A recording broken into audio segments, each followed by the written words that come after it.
घन गणपतये नमः। ओम नमः शिवाय। शिवजी सदा सहाय। ओम नमः शिवाय। गुरुजी सदा सहाय। श्री शिव के द्वारा गोलोक धाम में श्री विष्णु का गोपेश के पद पर अभिषेक तथा उनके प्रति प्रणाम का प्रसंग सुनाकर श्री राम का सती के मन का संदेह दूर करना। सती का शिव के द्वारा मानसिक त्याग। श्री राम बोले, देवी, प्राचीन काल में एक समय परम सृष्टा भगवान शंभु ने अपने परात्पर धाम में विश्वकर्मा को बुलाकर उनके द्वारा अपनी गौशाला में एक रमणीय भवन बनवाया जो बहुत ही विस्तृत था। उसमें एक श्रेष्ठ सिंहासन का भी निर्माण कराया। उस सिंहासन पर भगवान शंकर ने विश्वकर्मा द्वारा एक छत्र बनवाया जो बहुत ही दिव्य, सदा के लिए अद्भुत और परम उत्तम था।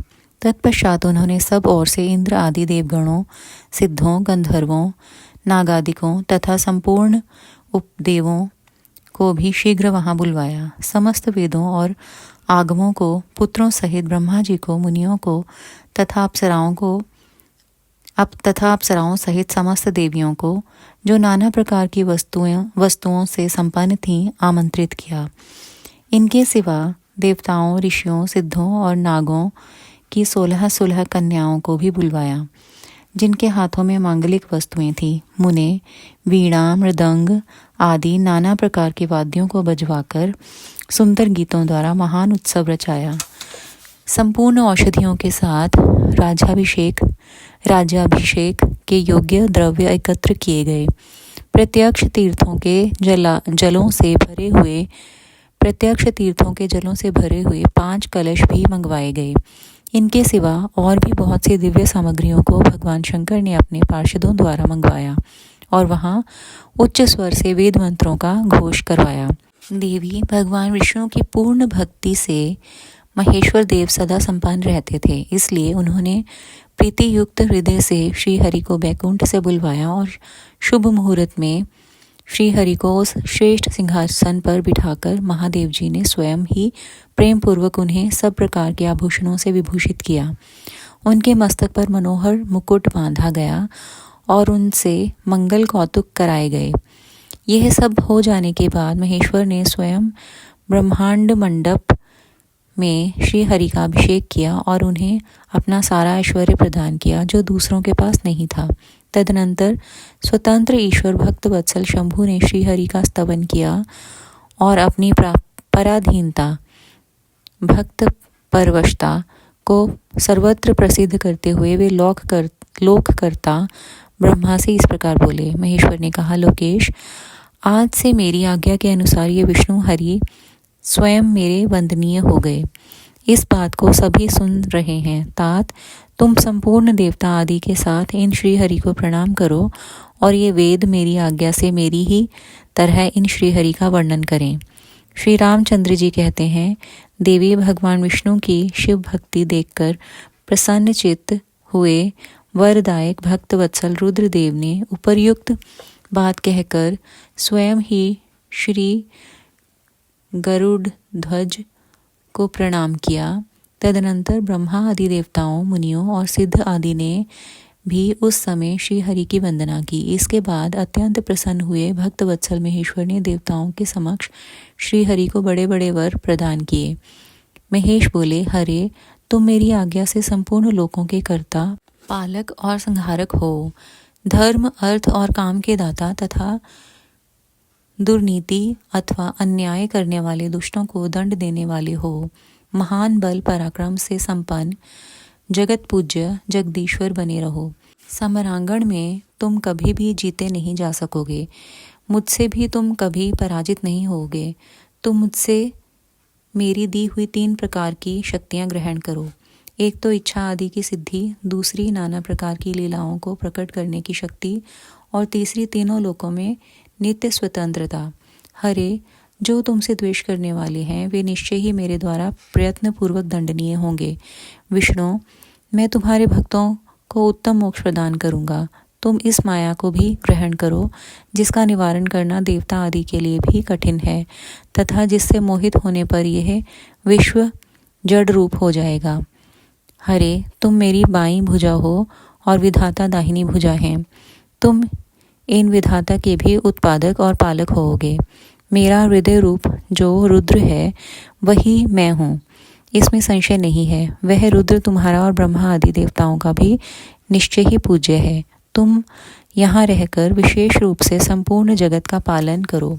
नाना प्रकार की लीलाएं करने वाले विभिन्न अवतारों द्वारा सदा सबकी रक्षा करते रहो।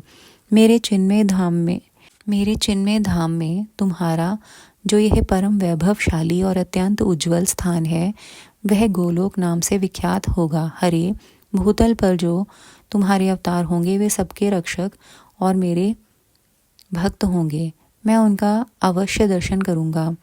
वे मेरे वर से सदा प्रसन्न रहेंगे। श्री रामचंद्र जी कहते हैं, देवी इस प्रकार श्री हरि को अपना अखंड ऐश्वर्य सौंपकर उमा वल्लभ भगवान हर स्वयं कैलाश पर्वत पर रहते हुए अपने पार्षदों के साथ स्वच्छंद क्रीड़ा करते हैं। तभी से भगवान लक्ष्मीपति वहाँ गोप वेश धारण करके आए और गोप गोपी आदि गौओं के अधिपति होकर बड़ी प्रसन्नता के साथ रहने लगे। वे श्री विष्णु प्रसन्नचित्त हो समस्त जगत की रक्षा करने लगे। वे शिव की आज्ञा से नाना प्रकार के अवतार ग्रहण करके जगत का पालन करते हैं। इस समय वे ही श्री हरि भगवान शंकर की आज्ञा से 4 भाइयों के रूप में अवतीर्ण हुए हैं। उन 4 भाइयों में सबसे बड़ा मैं राम हूँ, दूसरे भरत हैं, तीसरे लक्ष्मण हैं और चौथे भाई शत्रुघ्न हैं। देवी, मैं पिता की आज्ञा से सीता और लक्ष्मण के साथ वन में आया था। यहाँ किसी निशाचर ने मेरी पत्नी सीता को हर लिया है और मैं विरही होकर भाई के साथ इस वन में अपनी प्रिया का अन्वेषण करता हूँ। जब आपका दर्शन प्राप्त हो गया तब सर्वथा मेरा कुशल मंगल ही होगा। माँ सती, आपकी कृपा से ऐसा होने में कोई संदेह नहीं है। देवी, निश्चय ही आपकी ओर से मुझे सीता की प्राप्ति विषयक वर प्राप्त होगा। आपके अनुग्रह से उस दुख देने वाले पापी राक्षस को मारकर मैं सीता को अवश्य प्राप्त करूंगा। आज मेरा महान सौभाग्य है जो आप दोनों ने मुझ पर कृपा की। जिस पर आप दोनों दयालु हो जाएं वह पुरुष धन्य और श्रेष्ठ है। इस प्रकार बहुत सी बातें कहकर कल्याणमयी सती देवी को प्रणाम करके रघुकुल शिरोमणि श्री राम उनकी आज्ञा से उस वन में विचरने लगे। पवित्र हृदय वाले श्री राम की यह बात सुनकर सती मन ही मन शिव भक्ति परायण रघुनाथ जी की प्रशंसा करती हुई बहुत प्रसन्न हुई, पर अपने कर्म को याद करके उनके मन में बड़ा शोक हुआ। उनकी अंग कांति फीकी पड़ गई। वे उदास होकर शिव जी के पास लौटी।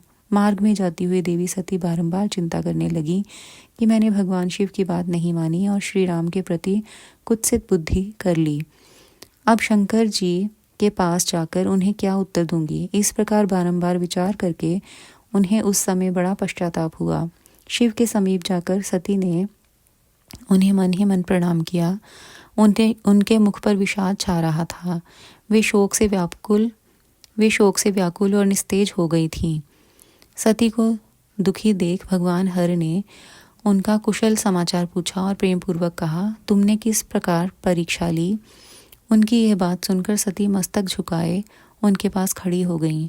उनका मन शोक और विषाद में डूबा हुआ था।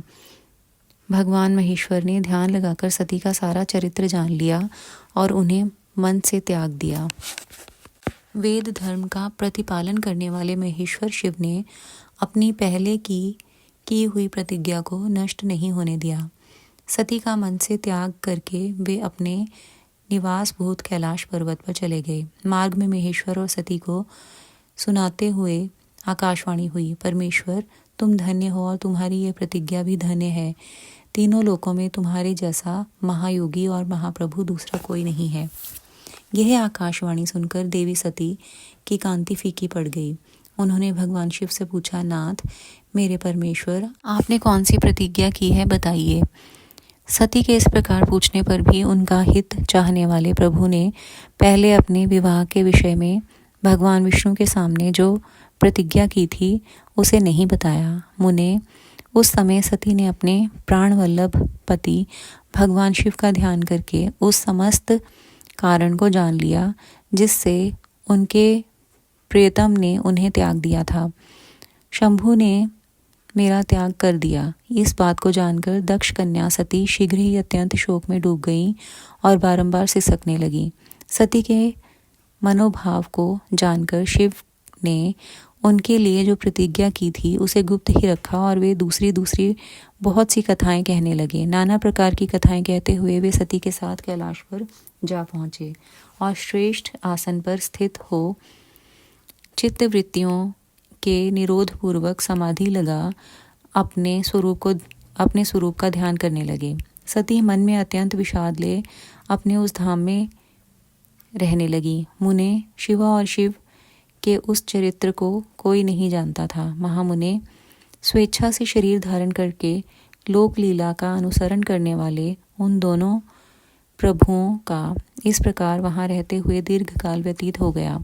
तत्पश्चात उत्तम लीला करने वाले महादेव जी ने ध्यान तोड़ा। यह जानकर जगदम्बा सती वहां आई और उन्होंने व्यथित हृदय से शिव के चरणों में प्रणाम किया। उदार चेता शंभु ने उन्हें अपने सामने बैठने के लिए आसन दिया और बड़े प्रेम से बहुत सी मनोरम कथाएं कहीं। उन्होंने वैसी ही लीला करके सती के शोक को तत्काल दूर कर दिया। वे पूर्ववत सुखी हो गईं। फिर भी शिव ने अपनी प्रतिज्ञा को नहीं छोड़ा। तात परमेश्वर शिव के विषय में यह कोई आश्चर्य की बात नहीं समझनी चाहिए। मुनि लोग शिवा और शिव की ऐसी ही कथा कहते हैं। कुछ मनुष्य उन दोनों में वियोग मानते हैं, परंतु उनमें वियोग कैसे संभव है? शिवा और शिव के चरित्र को वास्तविक रूप से कौन जानता है? वे दोनों सदा अपनी इच्छा से खेलते और भांति भांति की लीलाएं करते हैं। सती और शिव वाणी और अर्थ की भांति एक दूसरे से नित्य संयुक्त हैं। उन दोनों में वियोग होना असंभव है। उनकी इच्छा से ही उनमें लीला वियोग हो सकता है। शुक्राना गुरुजी महाराज, भूल चूक माफ।